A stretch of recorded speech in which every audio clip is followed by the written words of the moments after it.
بسم اللہ الرحمن الرحیم۔ معزز محترم ناظرین کرام، آج کی گفتگو میں ایک بہت دلچسپ واقعہ میں آپ کو پیش کرنا چاہتا ہوں، آپ کو سنانا چاہتا ہوں۔ یہ واقعہ اس حوالے سے بہت زیادہ اہمیت کا حامل ہے کہ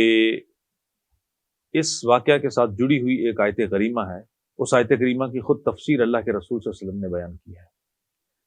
اور سابقہ امتوں کا جو رویہ تھا، سابقہ امتوں کا جو شرک تھا اور اس کی جو صورتیں تھیں،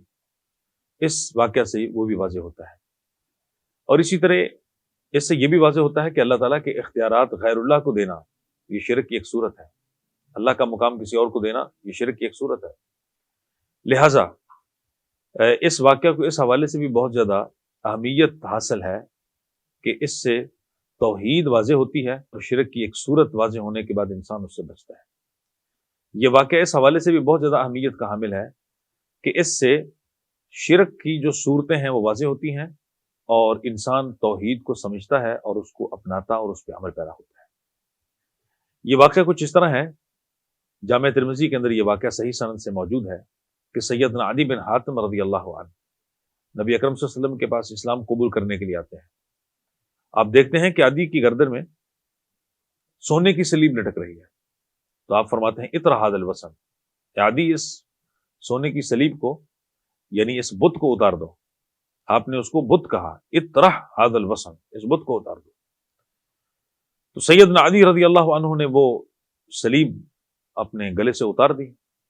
اور اس کے بعد آپ صلی اللہ علیہ وسلم نے قرآن مجید سورۃ توبہ کی آیت تلاوت کی، اعوذ باللہ من الشیطان الرجیم اتخذوا احبارهم ورهبانهم اربابا من دون اللہ، کہ اہل کتاب نے،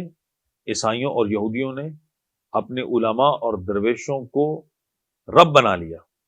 سیدنا علی رضی اللہ عنہ فرماتے ہیں اللہ کے رسول، ہم تو ان کی بندگی نہیں کرتے تھے، انا لسنا نعبدهم، یعنی ہم ان کو رب نہیں مانتے تھے، رب تو ہم اللہ کو مانتے تھے جو عرش عظیم کا مالک ہے۔ تو رسول اللہ صلی اللہ علیہ وسلم نے اس آیت کریمہ کی تفسیر کرتے ہوئے فرمایا کہ عدی کا ایسا نہیں تھا کہ اذا احلوا شیئا استحلوه وَإِذَا حَرَّمُوا عَلَيْهِمْ شَيْئًا حَرَّمُوهُ، کہ جب یہ علماء اور درویش کسی چیز کو حلال قرار دیتے تو ان کی عوام بھی اس چیز کو حلال سمجھتی، جب وہ کسی چیز کو حرام قرار دیتے تو ان کی عوام بھی اس کو حرام سمجھتی۔ ایسا نہیں ہے؟ تو سیدنا عدی نے فرمایا اللہ کے رسول ایسے ہی ہے۔ تو آپ نے فرمایا کہ فَتِلْكَ عِبَادَتُهُمْ، یہی تو ان کی بندگی ہے۔ اس کا مطلب یہ نہیں ہے کہ علماء سے رہنمائی نہیں لینی چاہیے، علماء سے شرعی مسائل نہیں پوچھنے چاہیے، علماء کی طرف رجوع نہیں کرنا چاہیے،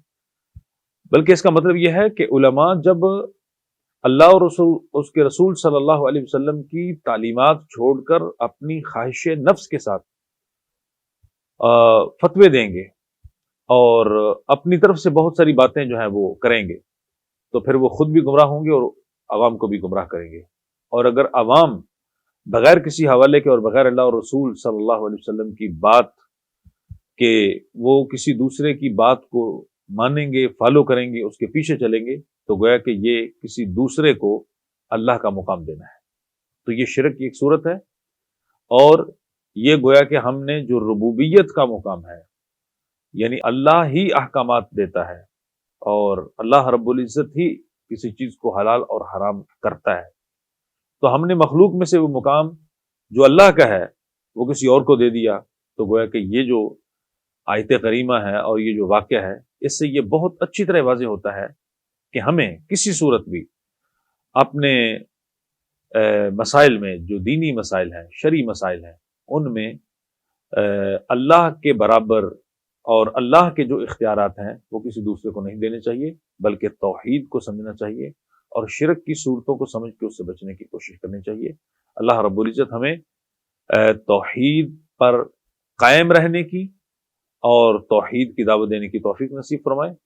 اور شرک اور اس کی جتنی صورتیں ہیں اس سے اللہ محفوظ فرمائے، آمین یا رب العالمین۔